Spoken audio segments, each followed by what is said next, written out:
वैज्ञानिक ने साधारण अंतरिक्ष सूट पहनकर चंद्रमा पर सफलतापूर्वक कदम रखा, लेकिन सामने का दृश्य उसे बेहद चौंका देने वाला था, क्योंकि पहले के परीक्षणों के सहायक सभी यहीं मरे पड़े थे।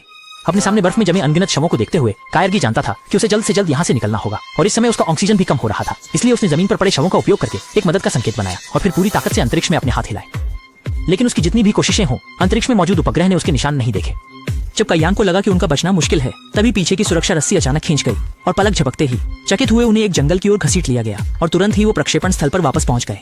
जब तक पास खड़े नौकर उसके पास नहीं आए, तब तक उसे ये एहसास नहीं हुआ कि वो पहले ही पृथ्वी पर वापस आ चुका है। हालांकि अभी तक क्यांग को खुशी का मौका नहीं मिला था। भीड़ के पीछे पृथ्वी संघ के कानून प्रवर्तक आ गए और वे यहाँ केवल क्यांग को चंद्रमा की खोज से रोकने के लिए आए थे, क्योंकि क्यांग ने योजना को सफल बनाने के लिए अवैध रूप से क्लोन तकनीक का उपयोग किया। नदी के पानी में बहुत सारे शिशुओं का पालन किया। जब शिशु पूरी तरह से विकसित हो जाते हैं, तब वह स्वस्थ शिशुओं को टाइम एक्सेलरेटर में डालता है। केवल एक चाय के समय की आवश्यकता होती है। शिशु स्वस्थ युवा में विकसित हो जाते हैं और जो असफल नमूने होते हैं उन्हें वह निःसंकोच छोड़ देता है।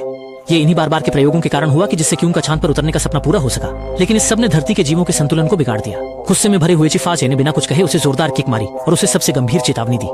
जल्द ही चांगे को पृथ्वी सुरक्षा संघ से चेतावनी पत्र मिला। पृथ्वी सुरक्षा संघ की ताकत की वजह से चांगे को मजबूरन चांद पर उतरने का सपना छोड़ना पड़ा। लेकिन जैसे ही उसने जिफार के क्रूर रवैये के बारे में सोचा, उसने तुरंत नौटानी से एक शिकायत पत्र लिखने के लिए कहा, जिसमें उसने जिफार के खिलाफ अपनी शिकायतें शामिल की। बहुत जल्दी, क्योंकि अपना 60वां जन्मदिन मना रहे थे, सेवक ने न केवल उनके लिए स्वादिष्ट केक तैयार किया था, बल्कि उन्हें दिया था एक शानदार उपहार, जिसे खोलने पर उसने पाया कि वह एक शुद्ध सोने की जेब घड़ी थी। घड़ी की सुई को धीरे धीरे घूमते देख चांगे ने भी महसूस किया कि उसके पास अधिक समय नहीं बचा है। सीमित समय में जीवन का आनंद लेने के लिए उसने अंततः यह निर्णय लिया कि वह चंद्रमा की खोज नहीं करेगा, बल्कि अपने परिवार के पास लौट जाएगा और पारिवारिक सुख का आनंद लेगा। फिल्म यहाँ समाप्त होती है। डीजी पे ध्यान दें, स्वादिष्ट और देखने में बेहतर।